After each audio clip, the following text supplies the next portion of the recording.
Well, hello there. Happy Boxing Day, everybody. Hope you're all having fun. Hope you're letting that Christmas dinner go down. I'm still, mine's still cooking in there somewhere.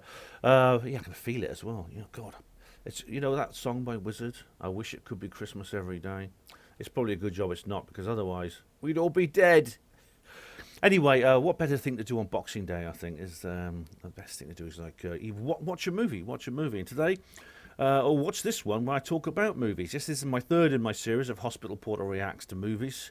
Thank you to my brother Porter, Jacob, who gave me the idea, Pride and Dignity brother. And this is, I don't know where to go after this. I might do one on the worst movies or something, I don't know. But this is the saddest movies. Now, by saddest, what do I mean? I don't know, you see,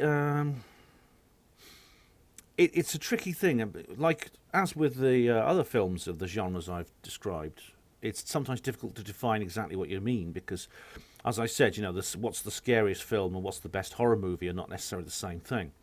In the same thing, what do they mean by sad? And I mean, I suppose what I mean by sad is the film that's most emotional, the film that tends to be the most emotional. Now,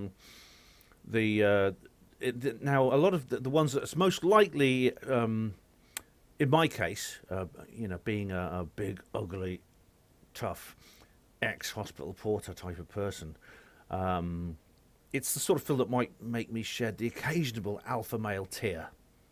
Do you know what I mean? The one that makes you cry. It's the one that sort of builds you up emotionally to the point where you do shed tears. Now, what's odd about these films is they're very often not sad. They're often very happy films, and most of them end very happily. So there's a conclusion. There's an upbeat, optimistic conclusion as a result of most of these films. Not all of the ones I'm going to talk about today, but some of them. In fact, all but one really. I can think of maybe maybe two. But so they're not necessarily sad, but by sad that just means that it tends to make the viewer very emotional, makes them shed tears. And of course, what a viewer finds emotional would depend on who they are. And in my case, I'm different to most people, as I am with what scares me. I think what makes me emotional is very different as well. Now, for example, E.T. is a classic one. It's often said that E.T. is a film, The Extraterrestrial by Steven Spielberg. This is a film that makes a lot of people very emotional. It ends happily, of course, but it makes people very emotional. You get emotionally invested in the characters, in the cute little alien, and you're scared that the alien's not going to make it. And, of course, at one point, you think he's dead, and that's very sad. But that didn't affect me terribly emotionally, actually. I've only seen it once. It didn't particularly. So that's unusual in that respect. I didn't laugh or anything. I'm not a sadist. It just didn't particularly it didn't tug my heartstrings, so to speak. The film that probably does that the most is one you'll probably guess which one it is, because as with the last video I made in this series where I talked about a film I'd reviewed before, It's a Wonderful Life, this is film I've also made a video reviewing this film, and it is called Drop Dead Fred.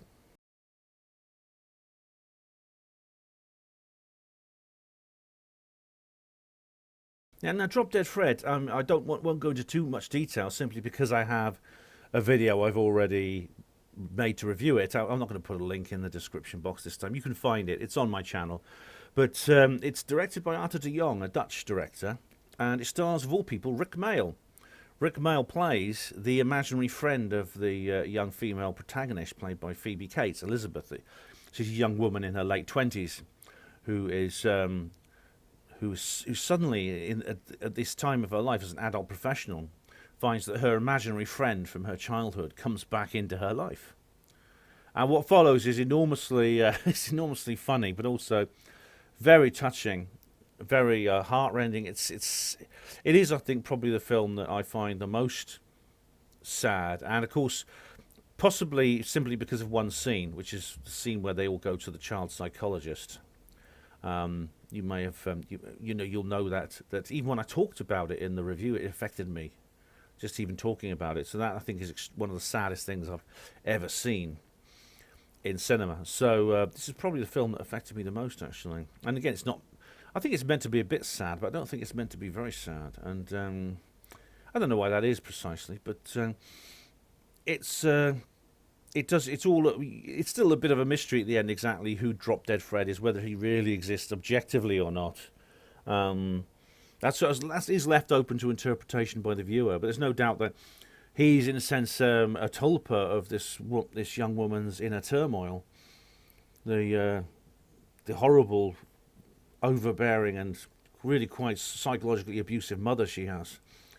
The fact that her father walked out on her, things like that, and these things still affect her as an adult. And Drop Dead Fred essentially is a manifestation of that. But she essentially has to find a way to. She gets rid of her horrible deadbeat husband, and she finds a new lease of life. She stands up to her mother, and gets rid of her husband, and she therefore who's very horrible, is cheating on her and lying to her and things like that. And that, in a sense, Rick Mayall's character, the imaginary friend, who's like a clownish character, wears green all the time, is a manifestation of that. But of course, there are bigger issues as well. I think that's what upset me. I think it's the idea of the medication of children. The fact that psychology is a terrible weapon, of which I've had first-hand experience, and that children are essentially unleashed on. The psychologists essentially are unleashed on these children to, chemically alter them, so that they can no longer perceive these imaginary friends. And as I said, there are many people. Actually, of all people, Richard Dawkins reports in his famous book, The God Delusion, that an adult was interviewed about an imaginary friend she had as a child, and she said, no, he was very real. I could see him. He was there right in front of me, and I could see him. He was as real as anyone else. He actually existed. I can't prove it wasn't an hallucination. It may have been part of the juvenile mind that hasn't matured into a way it should. What I say should, the way that society demands it should. And maybe it's the sort of bicameral mind thing, I don't know. But a lot of children say they see imaginary friends. They're not just pretending. It's not just a game. They really do see them. And this little girl, Elizabeth, when she's a little girl, sees this imaginary friend. He becomes very real to her. And, and he's taken away from her as a child.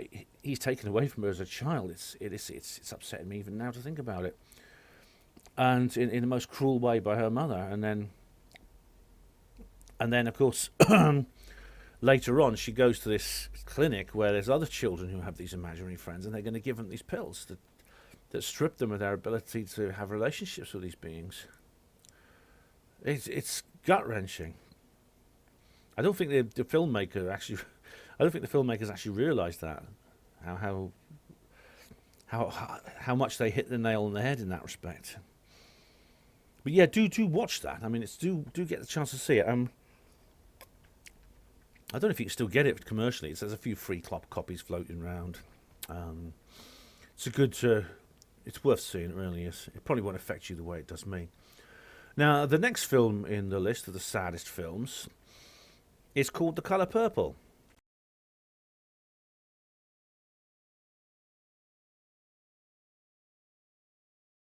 Now, The Colour Purple is this film by Steven Spielberg. It's one of his early ones, actually, from 1982. And actually, he was actually quite a good director back then. He went downhill. He has gone downhill since then. But this is a famous story. It's based on a novel by Alice Walker, which won a Pulitzer Prize. And you may be familiar with Alice Walker if you've watched Renegade, because Alice Walker is actually a very good friend of David Icke. And she appears and is interviewed in the Renegade film, David Icke's biopic, which was banned almost everywhere. And she does a very, very good interview, and she describes her friendship with David Icke and about how they came together and became good mates and things like that. I've never read the book. The film is about, it's certainly meant to drag the viewer, and I can't speak for the novel, it's into a very, very dark place, which you share very much with the main character, Celie, who's a young woman who is essentially forced into an arranged marriage with a horrible man played by Danny Glover. I mean, Danny Glover tends to play good guys mostly. I mean, he played the president in in that awful bloody Roland Emmerich piece of shit. What was it called? 2012. He tends to play those kinds of characters. He kind of heroic figures. He's the president in this film who watches the end of the world. He's loosely based, I think, on Barack Obama, but he's incredibly evil in this particular role. I mean, he really is. He's incredibly evil. He's someone. He's as is often the case with these very sad films. There's usually like a main character that you feel enormous sympathy with, and you want so much to do good for him or her, and you get this feeling with her. It's like I get this with other films I'm going to talk about today as well. Like you just want to reach in and just rescue them. You just want to reach in and just pull them out of this horrible situation they're in. And yeah, she's sort of like she's in this she's married to this man who's despicable, and beats her, rapes her. She keeps her indoors. She's a real shut-in. She's not allowed any freedom from him. He'll be very violent if she breaches any of the rules that he sets for her. He'll beat her, black and blue, literally, and no one will help her. She does eventually find a way out through some friends. She makes friends. They can't stop her making a number of friends who help her out. And one of the worst things he does to her, actually, is to shut her off from her sister, whom she absolutely adores. And whenever her sister writes a letter, the husband shoves it shoves it into the attic and things like that. And eventually she discovers all the letters, and she eventually does. She is reunited with her sister. You see, it's what I mean by it's not sad. It's just emotional. It's not sad. It ends happily. And Oprah Winfrey's in it as well. This is what she did before she interviewed runaway royalty. She actually plays a lovely character who is like who ends up in jail, and then when she gets out of jail, she's like really downbeat. She's like she's lost one of her eyes through fighting and things like that, and she's downbeat. But she eventually starts laughing. She eventually starts laughing again and being full of fun. And again, it's a happy moment. It's a happy moment in the story, but it's like that's what I mean. It's sad. It's happy, but it makes you cry. You know what I mean? It's happy. It just makes you cry. It's a happy moment. You know. I couldn't talk about this without feeling. I can't talk about these films without feeling the way I felt when I watched them. What's good about this film is it's not, it was made in the 80s, so it's understandable. If it was made today, it would be a very, very different film indeed. It would probably be a very horrible film because today it would be a massive white guilt trip. Now, all the main characters in this film are black people, but there's no kind of like white guilt, evil, oppressive sort of things about it. There's no wokeism in this film. I didn't detect any wokeism. I think there's a slight reference to wokeism because the Oprah Winfrey's character, Hattie, I think her name is, she's treated more severely in court because she actually assaults a man in a shop and he's a white man, so she's treated more severely. But there's no anti-whiteness in this film at all. There's none. I mean, you really, white people can watch this and think and not feel that they're being patronised and they're being insulted and being encouraged to hate themselves. So many movies in today's cinema is about that. And there's some films, you literally, if you're a white person, I can't bear to watch it as a white person because it's just, I feel intensely violated. If I see a film, now, if I see a film advertised and it's got an all-black cast, or mostly black cast, I won't watch it. Not because I don't like seeing black people in films, but because for that reason. I don't want to be violated in that way. The Colour Purple film does not do that. It in a sense, the race of the characters is almost irrelevant. Actually, I mean, supposedly it's a satire on Black American culture and the kind of things the domestic violence and things like that, and the poverty and you know the fact they have their children taken away from her, which is what happens to this girl Celie. She actually loses her first child as she conceives through incest and things like that. But there's no point is it just, oh, it's all white people's fault. That's never ever stated in this film at all. At no point is it suggested that this is because of white people. And that's what I like about it. I like that about it. And this means I can I can watch the film. I can identify with the characters despite their race, and I can feel enormous sympathy with them, you know?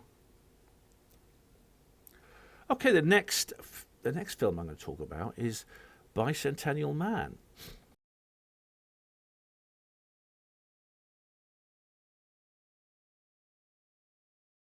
Now, Bicentennial Man is a film, I'd heard about it a lot. I'd even seen the trailer in lots of areas, but it was actually, it came out in 1999, and I never saw it. Pardon me, I never saw the film for a long, long time. It was many years after I saw it. The director was Chris Columbus, a guy who actually directed some of the Harry Potter movies. But it's odd because this is based on a book by Isaac Asimov. Now, Asimov is an amazing author because he wrote a lot about robots. In fact, he has a whole series of novels called the Robot novels, which are pretty good. And they're partly sort of like detective stories. The main character is actually a detective, a human detective. But he has to deal with robots a lot in his investigations. He often goes off to other planets to solve mysteries of various kinds and find murderers. And he comes and he wrote a book called the Positronic Man. I believe it was like a novella or something he wrote, or a short story. And this is based on that. I've not actually read the Positronic Man, but I've read the other novels. I've read some of the other robot novels, and I know the sort of points they make. And the point is that very often that creatures like humans, in a sense, who are self-aware, have a consciousness, that electronics is coming close to that point themselves, and that sometimes it can be created inadvertently. So consciousness can actually emerge inadvertently, not by design, in an electronic machine. And it seems that this has happened. This tells the story of a robot that's created like any others, and they're just mindless machines, essentially. Nothing, no more conscious than an abacus, most of them, and they just do housework and things like that. And he's a domestic service robot. His job is to do housework. So he does the washing up, he sweeps the floor, things like that. He irons the shirts and ties and things like that. Yeah, it turns out that he appears to have some kind of self-awareness. It turns he is conscious, and again, this is not in his design, but they suddenly find that when they plug him in for the night to recharge, he gets up and he listens to music, and things like that. And it's and so the owners, the man who owns him, Sam Neill plays him, decides to relieve him of his duties as a domestic servant and make him essentially a part of the family. And he really becomes very, very close to this family, and he wants to be a part of them. And he there's all kinds of interesting ideas. Like he wants to be. At some point, he decides to buy his own freedom rather than be their property and things like that. It's pretty good. But then he decides he wants to be more and more human. So he goes to a designer who's designing new robots and making them look more human-like. So they have like artificial skin and hair and things like that. So he gets himself designed to make himself look like a real human. Robin Williams plays him in this, and he goes back to his family in the end as this new robot, and they have to get used to him. And it's amazing because he has this desperate love of his family, and they're like he's like a dog, he's just utterly loyal and devoted to his family. He gives them names. There's Miss and Little Miss and Sir and Madam and things like that. He gives the mother as the Madam and Sir, and he he goes. So he goes up to Little Miss. And she dies. But she's always been very, the Little Miss, the young girl's always been very fond of him, but the older girl doesn't like him. And but then he meets her granddaughter, and she becomes fond of him and things like that. But he wants to be human. But what's really amazing is that, I don't want to give away too many spoilers, but in the end he has to come to terms with the fact he wants to be legally declared a human and not a robot. And he goes to court to try and get his identity changed. But in the end, the only way he can do that is to make himself die, because he's immortal. I mean, he lives to the age of 200, hence the title Bicentennial Man. But he realized the only way you can be human is to be mortal. And so he gets his designer to fill his system with something that will slowly degrade his systems over time. And he wants to be married to Portia, the granddaughter, because they've fallen in love. And he wants to be legally declared human. So he goes to court, and at the very end, he's declared human, but then he dies. It's very, very it's very sort of like telling about what it means to be human. It's a lot of ideas about that, what it feels like to be human, because he has a human soul. Other robots just don't have that, and he does. And it's sort of is a sad ending, I suppose. It's not a happy ending, but in a way he achieves his desire to be declared human, and then has to leave this world. It's the only way. Okay, then the next saddest film I want to take is, oddly enough, this is actually more of a comedy than anything else. It's listed as a comedy. It's called a comedy drama. It's called Forrest Gump.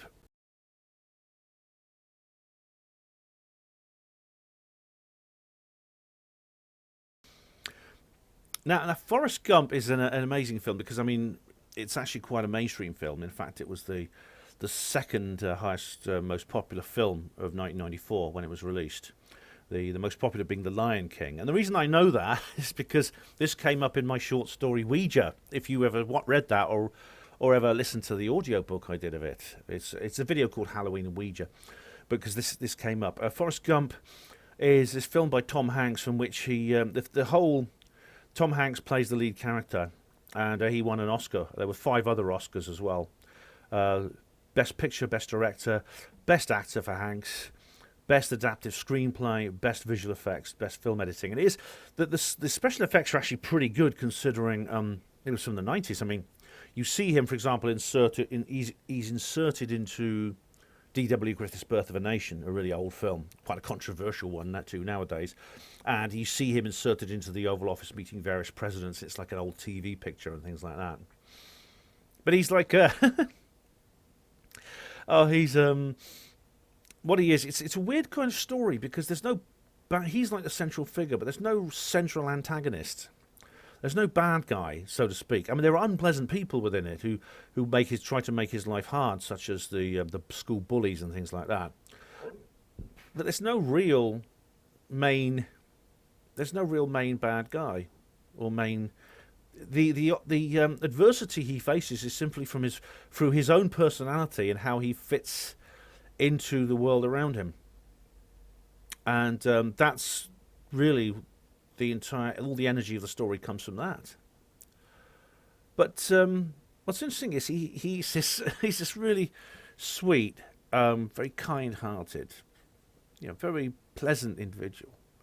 Totally on the spectrum, though. He's got a low IQ, but unlike a lot of people who are on the spectrum, he's got quite a low IQ.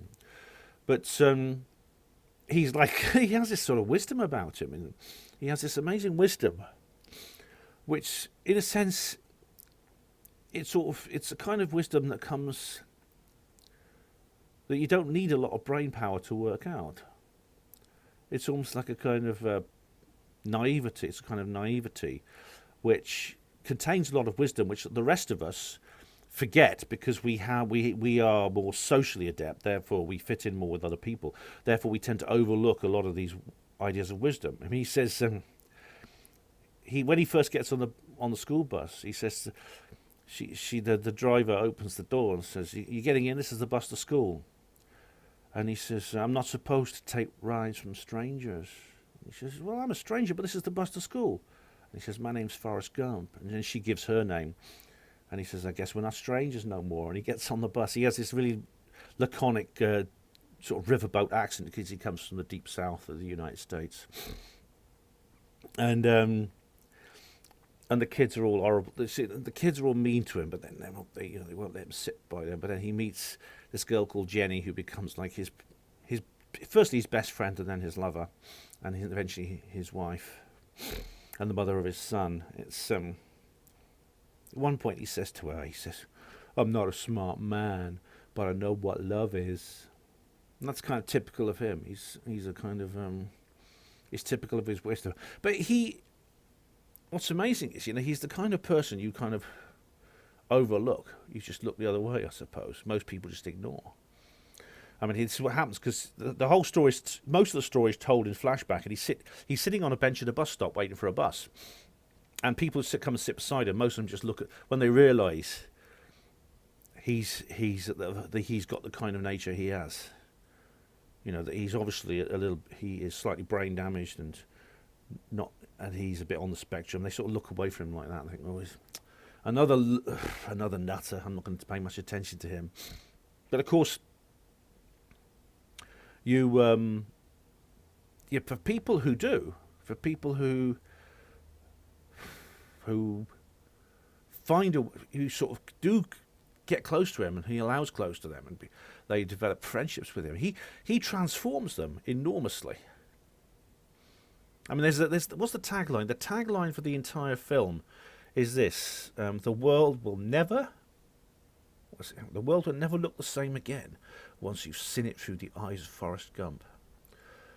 And he has this amazing effect on people. And the person he affects most is this: he joins the army and goes to fight in Vietnam. And he has a commanding officer called Lieutenant Dan. And this guy, the actual plot, the relationship, the friendship that builds between him and Lieutenant Dan is amazing. It's absolutely amazing. And he finds, the guy. This is a guy he comes from a past where he's obsessed with the military. His whole family military. He ends up being wounded and disabled permanently by losing his legs in the battle. And Forrest saves his life, and little by little, he says he didn't want to be left wounded and maimed. He'd rather have died with honor in the war. But and he goes downhill. But he's saved. He goes downhill like many Vietnam veterans. He ends up a homeless alcoholic, mentally ill. But he's saved by Forrest's friendship, and he pulls himself back. And in the last time you see him in the film, he's walking on artificial legs, and he's marrying a lovely woman, and he's got like a new lease of life, because he's allowed this man into his life. It's amazing. Yeah, amazing film. Oh yeah. Now the final saddest film I want to talk about, and this is very sad. This is a very sad film. It's probably this. I don't want to say which is probably. I said Drop Dead Fred is the saddest film I've ever seen. I don't know. I think this one might top that. I don't know. It's actually King Kong, the 2005 remake.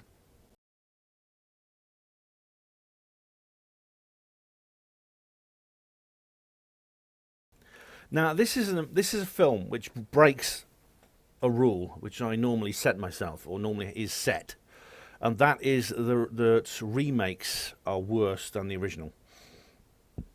This film, remakes are always take away rather than give to the original story. This is a massive exception to that. I mean, the original story, which is it was an amazing film made in 1933 with stop motion special effects that were very good for its time, and it became a classic, of course, and I've seen it many times. Yet this remake is better, believe it or not. Not just because, of course, the special effects are going to be better. By 2005, we had sophisticated CGI and things like that. Not just because of that, but it's better in almost every other way as well. It improves on the original, and it improves on the original by being very faithful to the original. There was a remake made in the 70s, which is bloody awful, absolutely terrible. Oh, it was basically a contemporary story in which the ape ends up climbing up the Twin Towers of the World Trade Center. Oh God, it's a terrible, terrible film. Shallow as a puddle. Really, really bad. This is different. This is set. It's set contemporary with the original film. The original film was contemporary, and this is set in the early 1930s, and it follows the original story pretty much. It's pretty much the same, with the same characters and the same basic outline of the plot. And of course, it's you know it very well. There's Jack Black plays the film guy, the filmmaker, who's out to make a buck and looking for something sensational, looking for the eighth wonder of the world, and finds him in the shape of a giant gorilla on a remote island in the Indian Ocean, where he's worshipped as a god. He's their king, and before long, he captures this ape and brings it back from this prehistoric lost world. And well, the rest, as you know, he does this. He makes this ape a prisoner of his own industrial empire when it all goes wrong, because the ape escapes, and he's taken to a Broadway show in New York, and the ape escapes and makes off and raises hell in the city. And there's the final scene, of course, on the top of the Empire State Buildings, where he's mortally wounded and falls. And of course, the film is about cruelty. It's about animal cruelty, of course, but cruelty in general. And in a sense, you can always tell an awful lot about a society by the way it treats animals, the way humans treat animals. Because humans who mistreat animals generally mistreat other people in the same way. Serial killers often start off by killing animals, torturing and killing animals, long before they move on to humans, to other people. Jeffrey Dahmer, for example, the serial killer, he used to catch mice and rats and torture them to death when he was a little kid. And in a sense, this is a kind of societal version of that. It's rather like Orca the Killer Whale. Orca the Killer Whale, I talked about it in another video a long time ago in this series. That it's about it has these extreme scenes of animal cruelty, which meant I couldn't even watch it. I had to stop watching it after half an hour. This I've watched all of this. I've watched it twice actually, because I got the DVD and watched it once. I've watched it once on the DVD, but to be honest, I can't watch this too often, because this sense of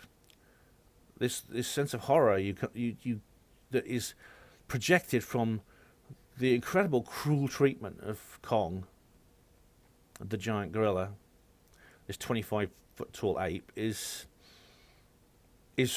very, very well expressed in a very hard-hitting way.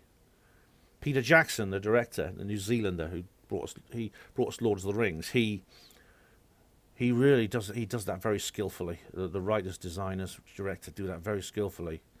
With all the meanness and the shallowness of the humans and the society which takes this creature and just uses him. And in the middle of all this, there's this.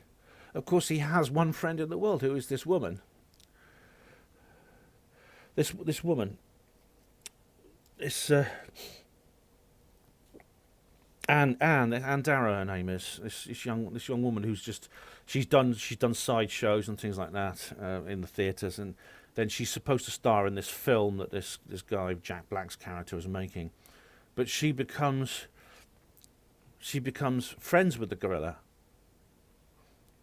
and of course this friendship they have, this sort of very loving friendship they have together, it's like a little bubble that's sitting in the middle of this horror that surrounds them. And it keeps coming up again and again, but they just lose. It's just like they're just not. It can sometimes feel like when you're one of these people, and you feel this sense of horrible injustice, and you want to just reach in and just pull them out of it all. You want to reach into the film and just pull them out, rescue them. It could feel like you're the only one in the world. And that's what it's like for Anne. I mean, Anne, the lady in the film who he carries to the top of the building. She tries to stop him being shot by the planes. She says, "Go away, stop." She tries to stop them shooting him. And she fails, of course. And as with the original, he falls, and it's heartrending. You're meant to feel sorry for him. You're meant to feel sorry for him.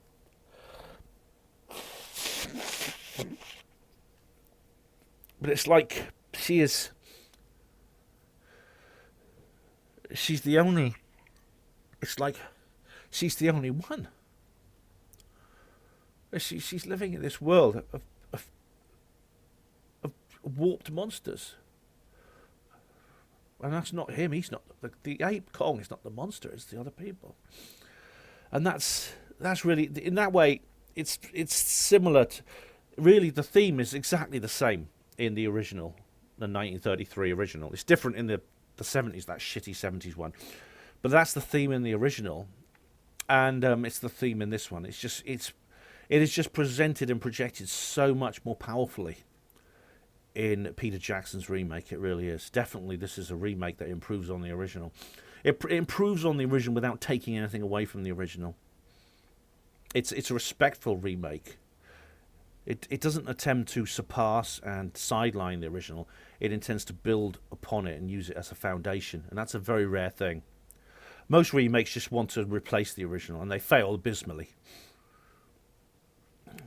This one doesn't. Maybe it's because of the respect it has for the original that it achieves that. It achieves that effect. It's a remarkable piece of cinema, and it's very long. How long is it? What's its duration? Oh, running time, 188 minutes. It's more than 3 hours long. It's an epic. Oh yeah, and the special effects are great. The Kong is animated by Andy Serkis, the guy who did Gollum. So he's basically a CGI figure built around a human actor. It's a technique that Jackson used in Lord of the Rings with Gollum, and he's used it again very well with this. He brings back the same actor, Andy Serkis, to do the same thing. So guys, those are the sort of saddest or most emotional films I can think of. In the case of King Kong, it was very sad. It ends very sadly, indeed. But all the others, don't really. Most of the others don't. They end usually have a happy ending. But that is a list of what I think is the most emotional films that I know of, that I've seen. I could probably think of others. There are TV series, and there's even short films, like The Snowman, which I find very, very, very poignant indeed. I should watch that actually, because it's Christmas time. I usually watch it every Christmas. That's a short film, 20 minutes long, and there's TV series as well that I could say are sad or emotional. Yet in this particular video, I'm talking about feature films. So. Well, maybe I should do. I don't know. Maybe I should do a Hospital Porter reacts film. Reacts about the worst films I've ever seen. I should have fun doing that, shouldn't I?